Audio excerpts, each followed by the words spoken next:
BFM Business. Toute l'info éco et business à la mi-journée.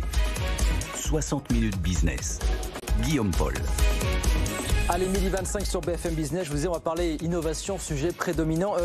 Question, qui dépose le plus de brevets aujourd'hui en Europe ?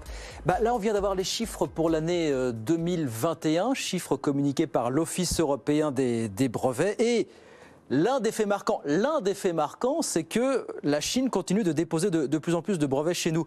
On va en parler quelques minutes par vidéo avec Rainer Osterwalder qui est avec nous, porte-parole de l'Office européen des brevets. Bonjour Monsieur Osterwalder, merci d'être avec nous. Quelques minutes sur BFM Business. 24% de brevets déposés en plus par la Chine l'an dernier. Ça en fait le 4e pays qui dépose le plus de brevets après les États-Unis, les Allemands, les Japonais. Comment est-ce que vous regardez ce chiffre, vous, aujourd'hui ? Tout d'abord, il faut reconnaître que ça fait partie d'un rebond des demandes de brevets déposées auprès de l'OEB. On a connu un nouveau record dans l'année dernière avec presque 189 000 demandes déposées. Oui. C'est vrai que la Chine, elle joue un grand rôle dans ça avec ce progrès de 24% qui est surtout lié aux demandes effectuées dans le domaine de la télécommunication, c'est-à-dire de la communication numérique et aussi dans le secteur de l'informatique. Oui, c'est Huawei, on le voit, qui a déposé 20% des brevets déposés par la Chine. C'est Huawei qui est en pointe aujourd'hui, très clairement. C'est correct. Il ne faut aussi pas méconnaître que cette avance repose quasiment sur 2 ou 3 domaines technologiques, tandis que les autres pays, surtout les pays européens, ont un tissu industriel beaucoup plus diversifié où ils déposent des brevets.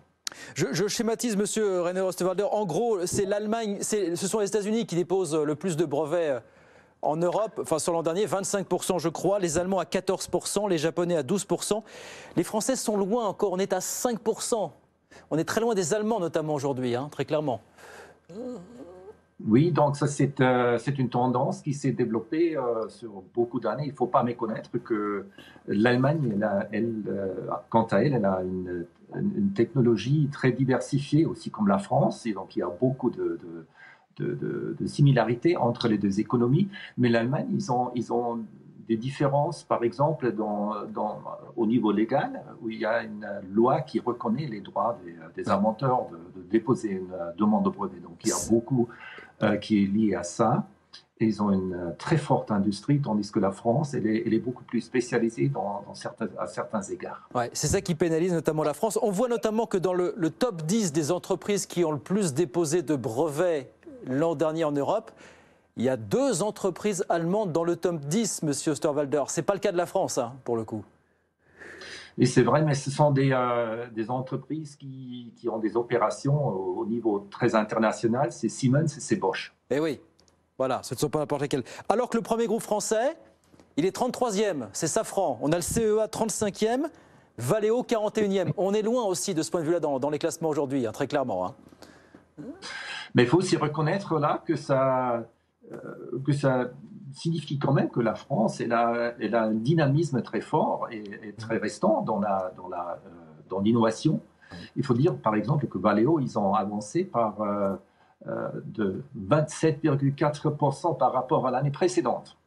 Oui. Donc ça veut dire que la France elle est très forte dans certains secteurs, comme par exemple les véhicules, aussi, donc dans le secteur des transports, dans les véhicules, les trains et aussi sur l'aéronautique. Oui. Malgré tout, pour terminer, est-ce que vous dites qu'il faut un sursaut, qu'il faut que l'Europe, d'une manière générale, la France, mais pas seulement la France, accélère encore, dépose plus de brevets, mette l'accent encore sur l'innovation? C'est un combat très contemporain, Monsieur Osterwalder, finalement. C'est correct, surtout dans le domaine de l'informatique, c'est très important. Comme nous voyons une transformation numérique pratiquement de tous les secteurs industriels et aussi des technologies médicales. Et c'est là où l'Europe doit rattraper. Parce qu'effectivement, c'est dans le numérique qu'il y a le plus de brevets déposés, suivi des technologies médicales et de l'informatique. Merci beaucoup. Merci Rainer Osterwalder. Merci d'avoir été avec nous, porte-parole de l'Office européen des brevets. Donc ces chiffres déposés ce matin, présentés ce matin, quelques 188 000 brevets déposés l'an dernier dans l'Union européenne, plus 4,5%, ce qui prouve bien effectivement, c'est aussi ce que dit cette étude, que malgré le Covid, l'innovation a continué à aller de l'avant. Merci beaucoup.